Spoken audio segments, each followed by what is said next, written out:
Hello, welcome back to my channel. It's Barbara Jane, the Stamping Queen. Today we're going to talk about how to use a mask. This is the Abundant Beauty Decorative Mask. It's on page 47 of the new mini catalog that will go live on the 5th of September. There's several things in this package. There's some background masks and just a few different kinds. Snowflake. And the one that we're going to work on today is this really beautiful sunflower mask. This has several parts to it, and we're going to go over how to best put this all together. I'm going to start with this. You'll notice that there's this registration mark here. So as long as you line up that registration mark, everything will be aligned with what you're doing.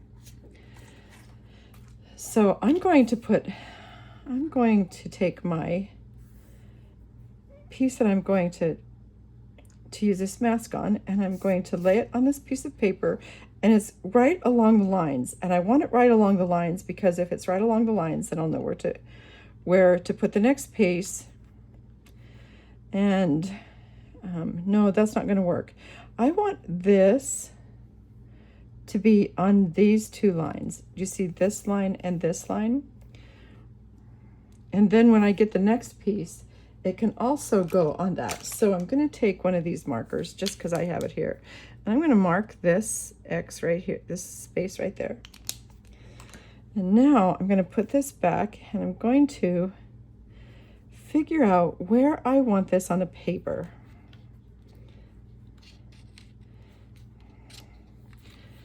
And I'm going to just move it around until I'm happy with it on the paper. It doesn't have to be straight, it just needs to be how I like it. So I think I'm going to leave it about there. And I don't even care if it's straight to the lines because that doesn't make a difference. I'm going to take a very tiny little piece of tape and tape it right to this corner. Not even very hard. I just want it to just have a security place there. And right on that corner. So now the only thing that's going to move is this. So we're going to start out. I'm going to use a very light color. These are very easy to open. This is Lemon Lolly. It's one of the new in colors. So you just push it up. Oh, right. Easy, right? Haven't opened this one before, which is why. You just open it and slide it in so it has a base. I'm also using these beautiful blending brushes. These are soft and velvety. They have little fine fibers. And you might think that you really need to color it up.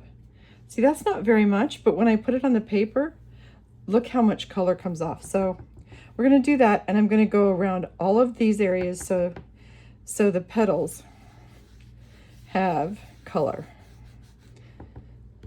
And see how nice and beautiful that color goes on there? I'm not really even too worried about where it goes because I'm going to cover up some of that. And there, that piece moved. I'm going to move it back.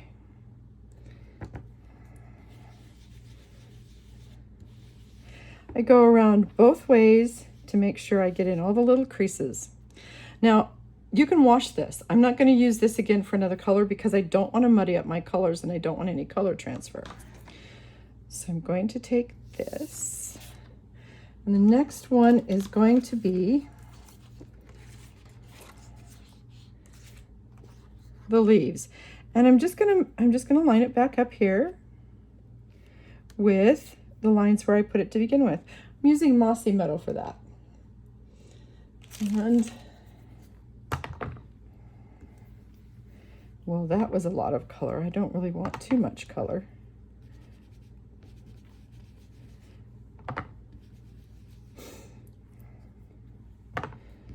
I want a little bit of color, but I don't want so much that it's the blaringest thing out there. I am using quite a bit of pressure just because I want it to get in all those spaces. And now I'm going to go just at the outside edge a little bit. So it gets a little bit darker at the outside edge and that at the back. So There we have that. And I'm going to pick this up and move it away. The next piece is the centers. And I'm going to line that right back up again. And this center is going to be pecan pie. That is also one of our new in colors. So here we go.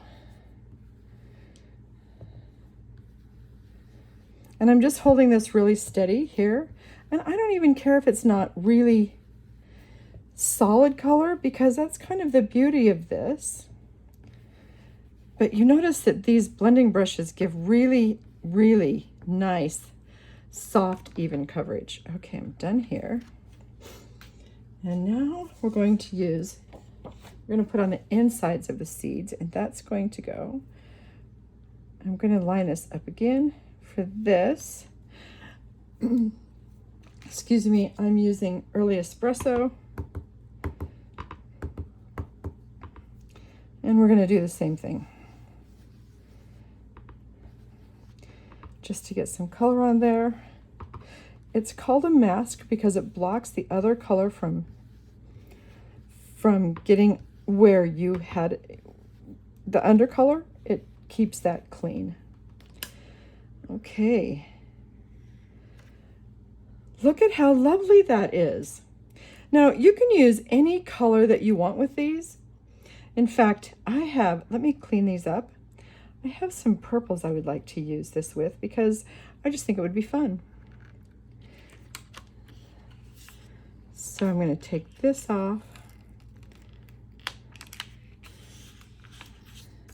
I think if I do this again after today, I think I'll use washi tape because that would have less tendency to tear my cardstock. And even though I didn't press really hard on it, it could stick really, really well. So let's clean this one up. I'm just using a little wipe for this.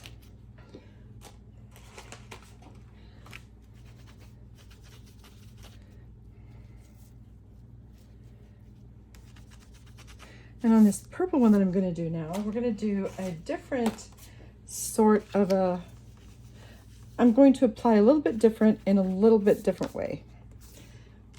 Well, that didn't even make sense when I heard it, but I'm sure it will once I show you what we're doing.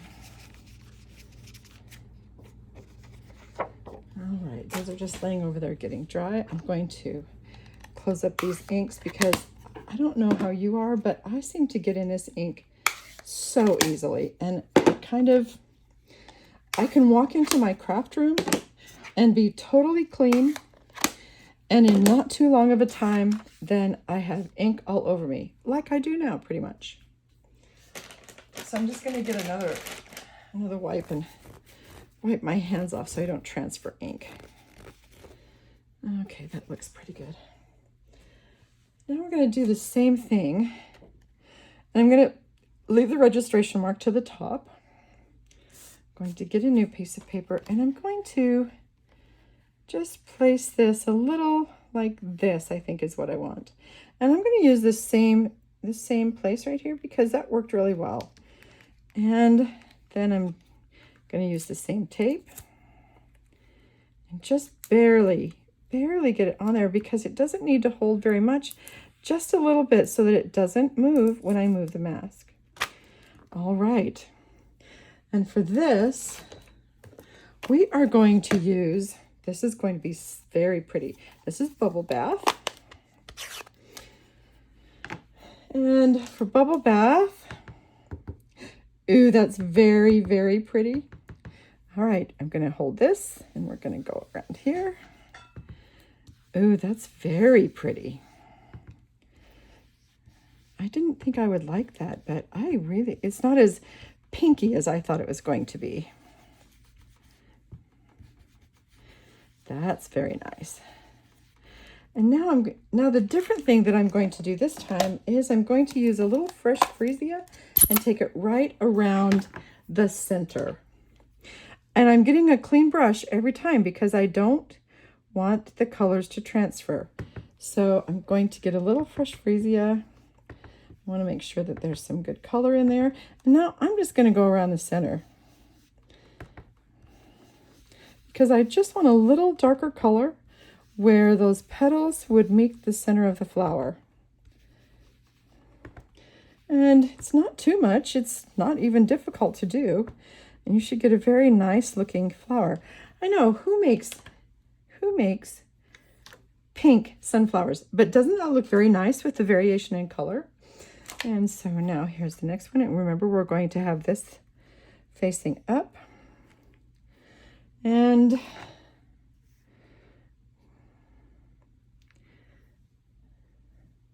I'm going to use the pecan pie again for the center. I'm going to make sure that this is straight. All right, there we go.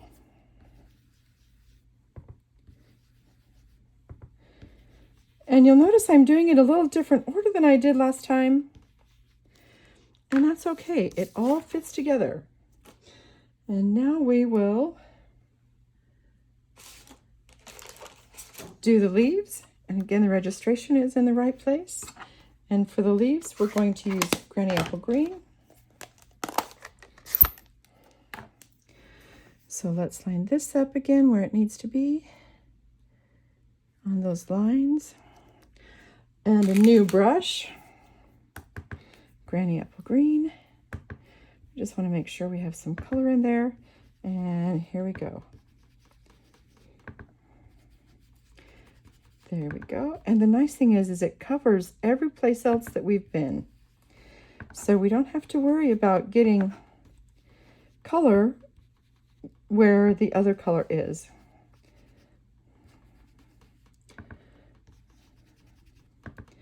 And I'm going to open my Mossy Meadow and use just a touch of the Mossy Meadow. Make sure this is still where it belongs. I just want a little bit more color. Well, I think I'm done with that because the mask moved. And I'm totally happy with that. So now we have the centers of the flowers. And we're going to line, the registration goes up just like always, but you can put it anywhere you want. Just make sure that you get them all going the same way. And there we have it. And I'm going to use Early Espresso once again. And I don't want to use very much because this is such a light card. So let's see what it looks like. I like it. I like it actually a lot. So let's take these off, and this catalog is coming live on the 5th of September. If you would like your own catalog, I would be so happy to send you your own catalog in the mail. If you would send an email to Barbara Jean, the Stamping Queen, I would love to do that for you. And I'm going to do one other thing before we go. Just see how light this is. I'm going to do just a little bit more. I'm going to line this all back up. Wipe this off. I'm going to line this back up.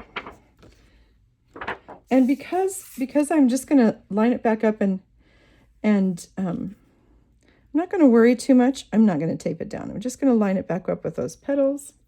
And I'm going to use a little bit of a darker yellow because I really like that look on the other one. Let's see. That looks good.